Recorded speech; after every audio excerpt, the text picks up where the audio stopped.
Students, मैं Ashutosh sir आपकी computer की ऑनलाइन क्लास में आपका स्वागत करता हूं। हमारा आज का टॉपिक है कंपोनेंट ऑफ कम्युनिकेशन सिस्टम।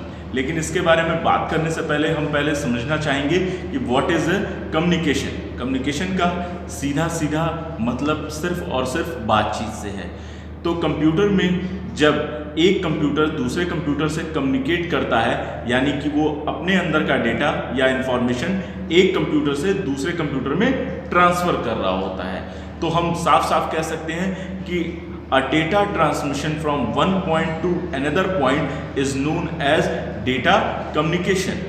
तो अब इसके कंपोनेंट क्या होंगे, तो इसके सारे कंपोनेंट जानने से पहले हम पहले इसके बेसिक कंपोनेंट के बारे में बात करते हैं।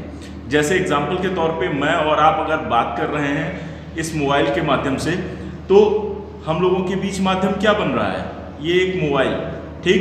तो बेसिक कंपोनेंट क्या हुए, सेंडर यानी कि मैं, रिसीवर यानी आप, और ये मीडियम ये मोबाइल।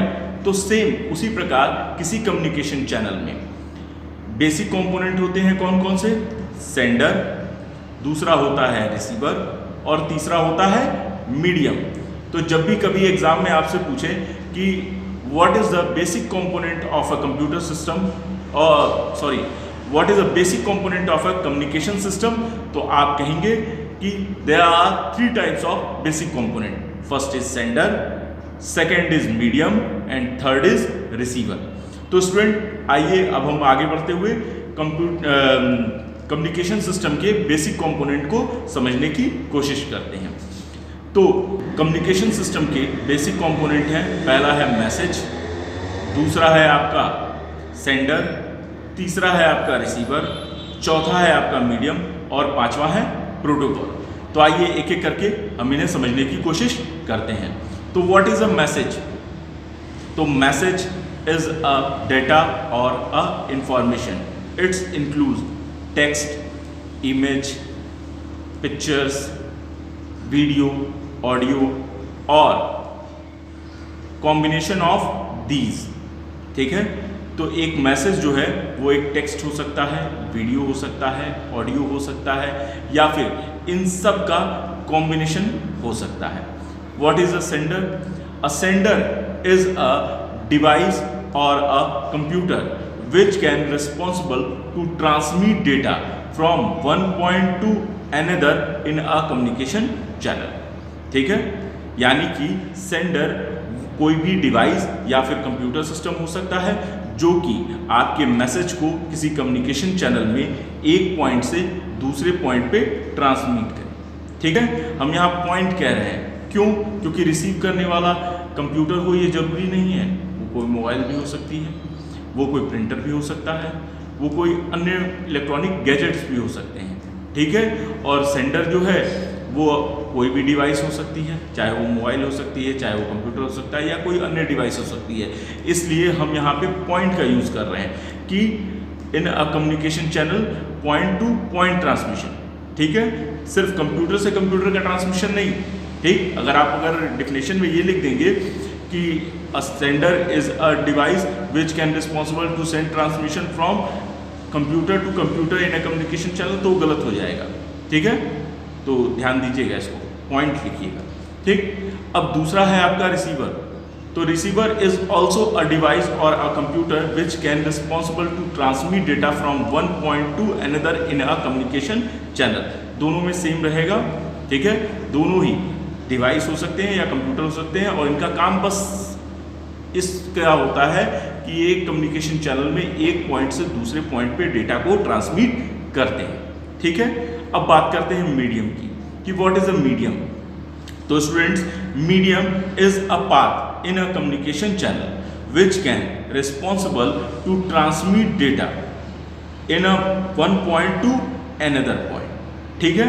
यानी कि मीडियम जो है वो एक पाथ है किसी कम्युनिकेशन चैनल में, जो कि रिस्पॉन्सिबिलिटी उसकी इतनी होती है कि वो एक पॉइंट से दूसरे पॉइंट पे डेटा को ट्रांसमिट करता है, ठीक है।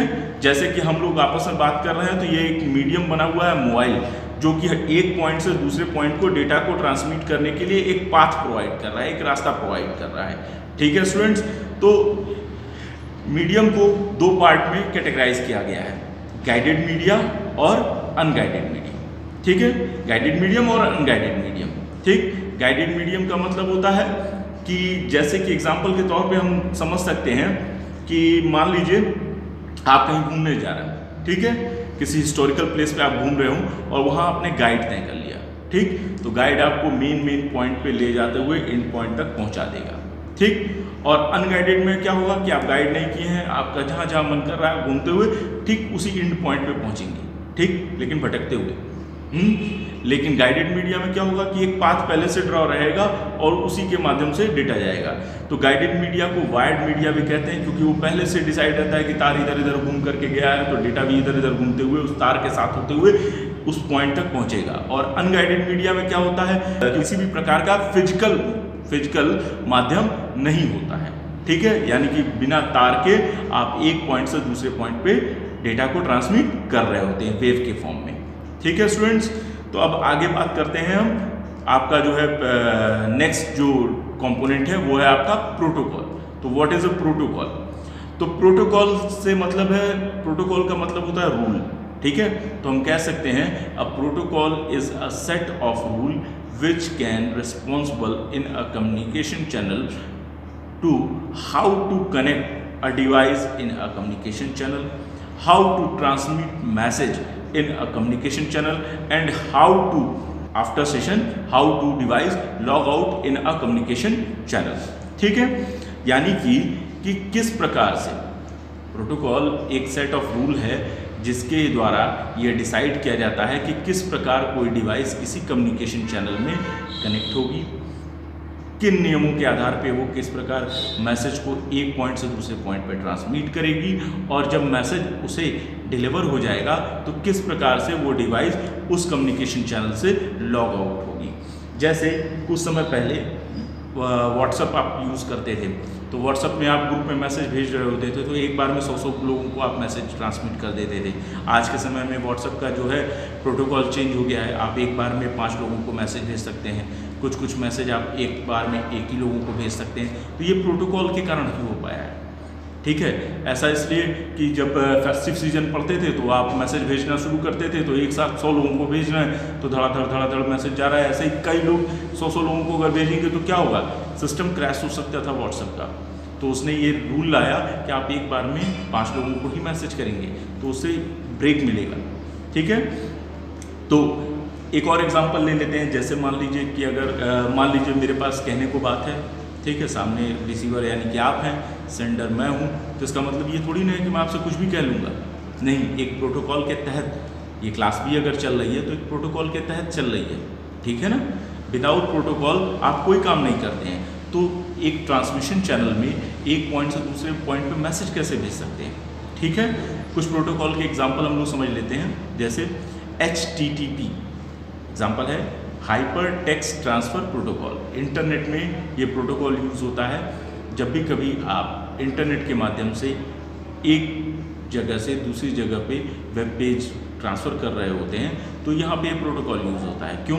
क्योंकि आप देखिए वेब पेज जो बनाते हैं वो HTML पे बनता है, यानी हाइपर टेक्स्ट मार्कअप लैंग्वेज की सहायता से वो बनता है, और जो उसमें कंटेंट होते हैं उनको हाइपर टेक्स्ट कहा जाता है। तो अगर वो एक जगह से दूसरी जगह पे ट्रांसफ़र हो रहे हैं तो HTTP के थ्रू हो रहे हैं, हाइपर टेक्स्ट ट्रांसफ़र प्रोटोकॉल। आप कोई भी वेब एड्रेस पे देखिए HTTP करके लिखा रहता है। जैसे अगर फुल एड्रेस अगर आप किसी भी वेबसाइट का देखेंगे तो लिखा रहेगा HTTP www.facebook.com.in। ठीक, तो यहाँ पे HTTP उस प्रोटोकॉल को फॉलो कर रही है, इसलिए वहाँ पे HTTP करके लिखा हुआ है। ठीक, एक है आपका TCP/IP transmission control protocol /IP यानी इंटरनेट प्रोटोकॉल, जिसकी सहायता से एक जगह से दूसरी जगह पे आप डेटा को ट्रांसफ़र करते हैं। अब जैसे एक एग्जांपल के तौर पे हम समझते हैं कि TCP/IP क्या करता है। TCP/IP का मेन काम होता है कि डेटा को एक जगह से दूसरी जगह पर ट्रांसफ़र होते समय उसे छोटे छोटे पैकेट्स में डिवाइड करना, और IP का काम होता है उन पैकेट्स को सही तरीके से उस इंटरनेट एड्रेस पे पहुंचाना। ठीक है, तो अगर एग्जांपल के तौर पे मान लीजिए भी 1 कुंटल का गेहूं का बोरा हो और मैं आपसे कहूं कि बेटा इसको उतार के 3 मंजिले से नीचे ले जाना है, तो अगर आप इकट्ठे 1 कुंटल का बोरा उठा करके नीचे पहुंचाने की कोशिश करेंगे तो हो सकता है कि आपको चोट लग जाए। ठीक, वो बोरा बीच में कहीं फट जाए या उसमें रखा हुआ गेहूँ गिर जाए, ठीक है। लेकिन अगर उसे 4 छोटे छोटे 25-25 किलो के पैकेट में अगर डिवाइड कर देते हैं एक बराबर और नीचे ले जा करके आप उसे पहुंचाते हैं तो ज़्यादातर पॉसिबिलिटी ये होती है कि बिना किसी नुकसान के आपको या उस गेहूं को नुकसान पहुंचाए बिना, उसे छीटे बिना आप उसे नीचे पहुंचा लेंगे। तो सेम TCP/IP यही काम करता है कि एक बड़े डेटा पैकेट को छोटे छोटे पार्ट्स में डिवाइड करता है और एक पॉइंट से दूसरे पॉइंट पे ट्रांसमिट करता है, ठीक है स्टूडेंट। तो हमें उम्मीद है कि आपको ये टॉपिक अच्छे से समझ में आ गया होगा। तो थैंक यू, आज का टॉपिक यहीं तक।